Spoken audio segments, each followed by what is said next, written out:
Hi guys, BD IT চ্যানেলের পক্ষ থেকে আজকে একটা নতুন ভিডিও নিয়ে আসলাম।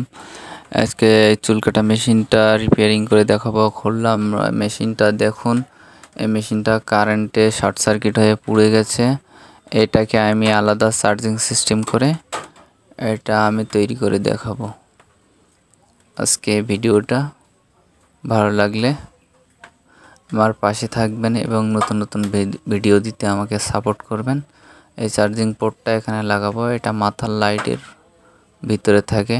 এটা আমি একটু ঝালাই ধরেই নেব যাতে পিনটা অনেক টেকসই এবং মজবুত হয়ে যায়। আমি দুইটা তার নিলাম। এই তার দুটো দু সাইড দিয়ে কেটে সোল্ডারিং করে নেব। সোল্ডারিং করে নেওয়ার পরে আমি এটা মেশিনের নেগেটিভ পয়েন্টে লাগিয়ে দেব। সেটা আমি সোল্ডারিং করার পরে এটা ঠিক কাজ করে কিনা দেখব। মাইনাস পয়েন্টে প্লাস পয়েন্টে দুটি সোল্ডারিং করে নিতে হবে। আমার কিন্তু এই বাইসটা কিন্তু খুবই কাজে দেয়। চাইলে এই বাইসটা কিনে এর মধ্যে আটকে কাজ করতে পারেন।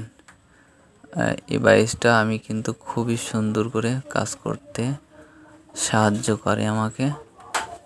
আমার লাগানো হয়ে গেছে চার্জিং পোর্টটা। এবার আমার এইটা হলো নেগেটিভ, আর এই সাইডে পজিটিভ। নেগেটিভ লাগিয়ে দিলাম, পজিটিভ লাগিয়ে দিলাম। এটা কমপ্লিট হয়ে গেল। এবার আমি সার্কিটটা সেট করে এইখানে পিছনে ছিদ্র করা আছে, এইখানে ঢোকাই দিয়ে আটা লাগাতে হবে যাতে এদিক ওদিক নড়াচড়া না করতে পারে। এটা আপনারা বাড়ি বসেও যে কেউ করতে পারবেন। আমি যেভাবে দেখালাম ঠিক এভাবেই ব্যাটারি চার্জ হবে। তবে ব্যাটারিটা চার্জ করতে গেলে মাথার লাইটের যে অটো অ্যাডাপ্টার যে ডাবল কালার বাতি থাকে এটাই কিন্তু চার্জ করতে হবে। এইটা ছাড়া কিন্তু অন্যটাই চার্জ করলে হবে না। অন্যটাই চার্জ করলে কিন্তু ব্যাটারি ওভারলোড পেয়ে কিন্তু নষ্ট হয়ে যাবে। মাথার লাইটের একটা চার্জার আছে, যে চার্জারটা 1.5 ভোল্ট থেকে শুরু করে 12 ভোল্ট পর্যন্ত অটোমেটিক নিয়ে নেয়। এটা দিয়ে করতে পারেন। আমার কিন্তু সবই লাগানো কমপ্লিট হয়ে গেছে। আটা লাগানো দিয়ে শুরু করে সম্পূর্ণ হয়ে গেছে। দেখুন এটা আমি এবার চার্জে লাগাবো। এই যে সনি এই চার্জার, এটাই এই চার্জারটা দেখুন ডাবল কালার বাতি। এটা আমি ছাড়িয়ে দেখব যে চার্জিং সিস্টেম কাজ করছে কিনা।